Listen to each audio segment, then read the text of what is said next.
Hey juniors, welcome back to the channel. तो आज हम करने वाले हैं quick revision of collection of data part 2।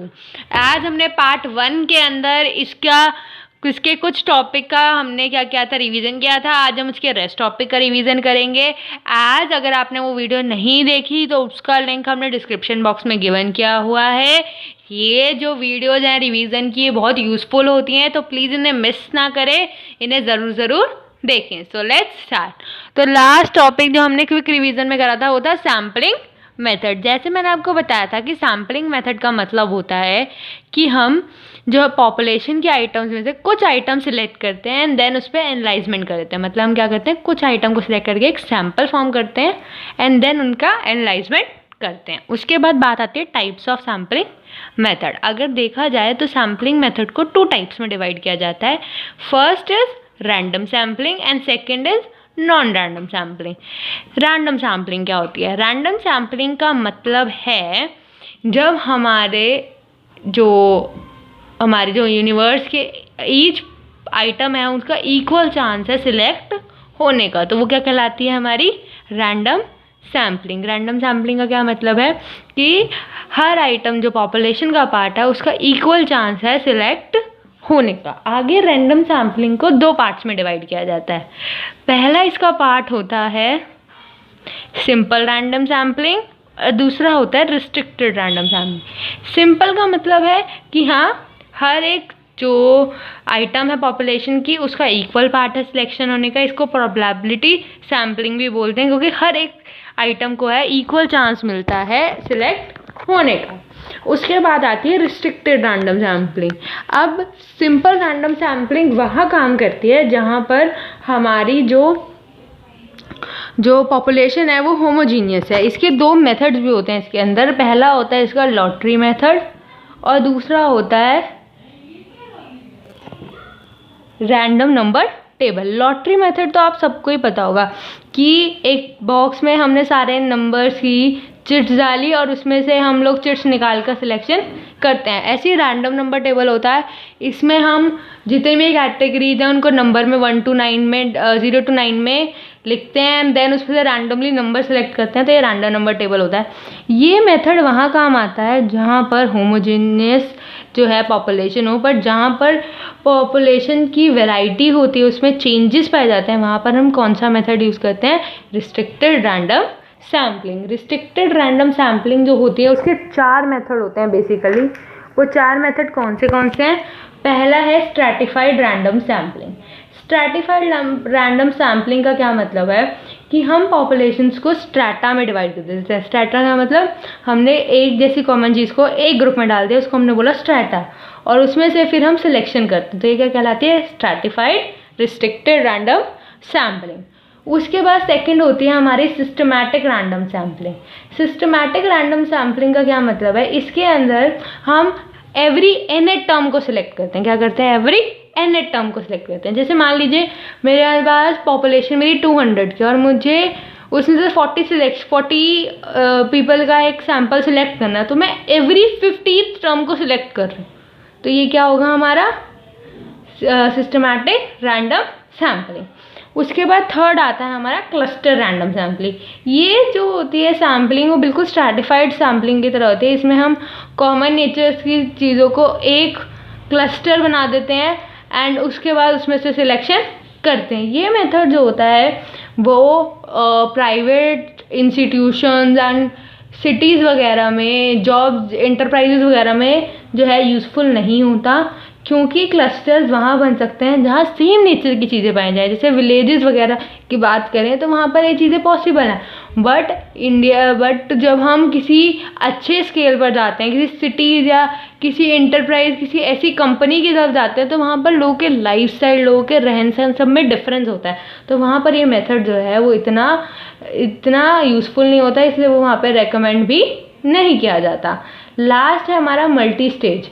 Multi stage क्या होता है? हम क्लस्टर सैम्पलिंग को स्टेजेस पर जब करते हैं, स्टेज बाय स्टेज फॉर्म करते हैं कि पहले हमने पॉपुलेशन से क्लस्टर बनाए, फिर उन क्लस्टर्स पहली स्टेज 1 ये, फिर स्टेज 2 पे उन क्लस्टर में से सिलेक्शन किया, फिर स्टेज 3 उन सिलेक्टेड क्लस्टर्स के पार्ट्स में से हमने एनालाइजमेंट करी एंड देन स्टेज 4 में हमने अपना रिजल्ट दिया। तो ये क्या कहलाती है? हमारी मल्टी स्टेज सैम्पलिंग जो है, ये दो हैं, स्ट्रैटिफाइड और सिस्टमैटिक। ये एग्ज़ाम पॉइंट ऑफ व्यू से बहुत इंपॉर्टेंट है, इन्हें अच्छे से कीजिएगा। इनकी प्रॉपर वीडियो में इनके मैरिज, टी मैरिज, सूटेबिलिटी सब बताया गया है, सब देखिएगा। नहीं देखिए वो वीडियो कोई बात नहीं, उसका लिंक भी हमने नीचे गिवन किया हुआ है, वहाँ से चेक कर लीजिए। इसकी प्रॉपर प्लेलिस्ट है कलेक्शन ऑफ डाटा की, उसको प्रॉपरली ब्रीफली देखिए, क्योंकि ये इंपॉर्टेंट है एग्जाम पॉइंट ऑफ व्यू से चैप्टर, तो आपको उसको अच्छे से करना है। और मैं आपको साथ साथ इंपॉर्टेंट भी बताती जा रही हूँ कौन से टॉपिक जो हैं वो बहुत ज़्यादा इंपॉर्टेंट हैं, कहाँ आपको ज़्यादा ध्यान देने की ज़रूरत है, मैंने आपको साथ साथ ही बता दी हैं वो चीज़ें। इसके बाद हमारा मेन जो लास्ट टॉपिक बचता है वो है हमारा sources of secondary data. Sources of, अब मैंने आपको जैसे अपनी वीडियो में बता चुकी हूँ, सेकेंडरी डाटा क्या होता है, वो डाटा होता है जो पहले से ही कलेक्ट होता है किसी पब्लिश्ड या अनपब्लिश्ड सोर्स के थ्रू, हम उसको निकालते हैं एंड यूज्ड अप कर देते हैं। तो इसकी आपको डेफिनेशन से ही पता चल रहा होगा, इसके दो सोर्स हैं, एक है पब्लिश्ड और एक है अनपब्लिश्ड। तो सोर्सेज क्या हैं हमारे सेकेंडरी डाटा के, एक सोर्स है पब्लिश्ड सोर्स और एक है अनपब्लिश्ड सोर्सेज। पब्लिश सोर्सेज में वो सोर्सेज आते हैं जो कि गवर्नमेंट के द्वारा ऑर्गेनाइज्ड होते हैं, जैसे कि हमारी कोई पब्लिकेशन है जो सेंट्रल और स्टेट गवर्नमेंट के द्वारा दी गई है, कोई कमेटी या कमीशन की रिपोर्ट है, कोई इंटरनेशनल पब्लिकेशन है, प्राइवेट पब्लिकेशन है, ये सब किस में आते हैं हमारी पब्लिश्ड सोर्सेज में। कि जो एक सर्टिफाइड इंस्टीट्यूट या सर्टिफाइड पार्ट ऑफ गवर्नमेंट द्वारा पब्लिकेशंस की जा रही हैं, वो किस में आती है हमारे पब्लिश्ड सोर्सेज में। इनके अलावा जो भी हमारे पास डाटा कलेक्ट होता है जो इन इंस्टीट्यूशन है, ऐसे किसी पार्ट के द्वारा गवर्नमेंट के नहीं किया जाता, वो सब किस में आता है, वो आता है हमारा अनपब्लिश्ड सोर्सेज में। अनपब्लिश्ड सोर्स का मतलब क्या है, कुछ लोग मान लीजिए कभी कभी हम कोई डाटा जो है किसी ने अपनी निजी पर्पस के लिए कलेक्ट किया, अपनी इन्वेस्टिगेशन के लिए कलेक्ट किया, तो वो सब क्या आएगा, अनपब्लिश्ड सोर्स में आएगा। इसके बाद हम करते हैं प्रिकॉशन ऑफ सेकेंडरी डाटा।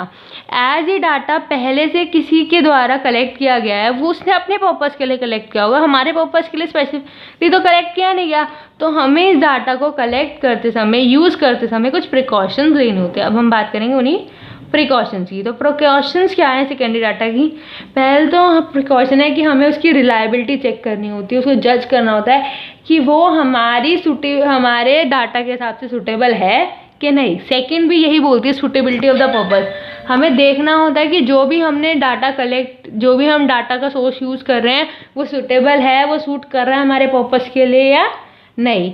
इसके बाद सेंसस एंड सैम्पलिंग मेथड जो होता है, जिनसे इन टेक्निक से जिनमें डाटा कलेक्ट होता है, वो सबसे बड़े सोर्सेज बनते हैं सेकेंडरी डाटा के, तो उनका यूज़ करना। और एक चीज़ हमें लास्ट में चेक करनी होती है कि एडुकेसी एंड एक्यूरेसी, की जो भी डाटा हम यूज़ कर रहे हैं उसको जब कलेक्ट किया गया था वो प्रॉपर एक्यूरेसी की डिग्री को मेंटेन करके किया गया था कि नहीं, कोई पर्सनल बायास की तो उम्मीद नहीं है इसमें। तो ये क्या है, हमारे प्रिकॉशंस होते हैं जो हम लेते हैं डाटा कलेक्ट करते समय। आज का लास्ट टॉपिक या इस चैप्टर का लास्ट टॉपिक है सेंसस एंड एनएसएसओ। इसकी तो मैंने एक स्पेशल वीडियो डाली थी जिसके अंदर इनका ब्रीफ मैंने दिया था। सेंसस क्या होती है, सेंसस को जनगणना कहते हैं। ये इंडिया में 1881 में स्टार्ट हुई थी, ब्रिटिश द्वारा स्टार्ट की गई थी, टू नो कि पॉपुलेशन क्या रेट है, क्या लिटरेसी रेट है, क्या एम्प्लॉयमेंट है। इसमें एवरी एस्पेक्ट्स ऑफ पॉपुलेशन को स्टडी किया जाता है। हर 10 साल में सेंसस होती है। 2011 में हुई थी लास्ट सेंसस, अब नेक्स्ट ईयर 2021 में होगी हमारी सेंसस। उसके बाद हमने बात की थी एनएसएसओ की। एनएसएसओ क्या होता है, National Sample Survey Organisation. National Sample Survey Organisation का मतलब है ये एक नॉन प्रॉफिट ऑर्गेनाइजेशन है जो स्टैटिस्टिकल डाटा कलेक्ट करती है, किससे रिगार्डिंग, नेशनल इनकम के एग्रीगेट की रिगार्डिंग। और नेशनल इनकम का वो पार्ट ये लोग कलेक्ट करते हैं जो कि अनऑर्गेनाइज सेक्टर या हाउस होल्ड सेक्टर से जनरेट हुआ है। मेनली इसका काम क्या होता है कि ये सर्वे कंडक्ट करें, लोगों के एग्रीकल्चर सर्वेस कनेक्ट करे, सोशो इकोनॉमिक सर्वेस करे और इंडस्ट्रीज़ के बारे में सर्वे करे। ये इनका काम होता है बेसिकली एनएसएसओ का। एनएसएसओ की ऑर्गेनाइजेशन को 4 डिवीज़न में डिवाइड किया जाता है। पहले इसका होता है survey design and research division, second होता है इसका फील्ड ऑपरेशन डिवीज़न, थर्ड होता है डाटा प्रोसेसिंग डिवीज़न और फोर्थ होता है कोऑर्डिनेशन एंड पब्लिकेशन डिवीज़न। जो एनएसएसओ जो है वो गवर्नमेंट काउंसलिंग के द्वारा पूरी तरह से चलाई जाती है, इंडिपेंडेंट होती है अपने डाटा को कलेक्ट करने के लिए, प्रोसीड करने के लिए एंड पब्लिक करने मतलब पब्लिकेट करने के लिए लोगों के अंदर। ये इंडिया और अब्रॉड में भी काम करती है और इसका काम क्या होता है, इकोनॉमिक और सोशल लाइफ को एक लार्ज स्केल पे उनका सर्वे को कनेक्ट करना, उनको जानना, ये काम होता है हमारे NSSO का। तो ये था हमारा कलेक्शन ऑफ डाटा का एक प्रॉपर रिवीजन। आई होप आप लोगों को सब पॉइंट क्लियर होंगे। कोई भी छोटे से छोटा डाउट है कमेंट करो, कमेंट नहीं तो आप मुझे DM करो। इनके नोट्स मैं अपने इंस्टाग्राम हैंडल पे अपडेट कर दूंगी, आप वहाँ से उसे कलेक्ट कीजिएगा। आज के लिए इतना ही। Thanks for watching.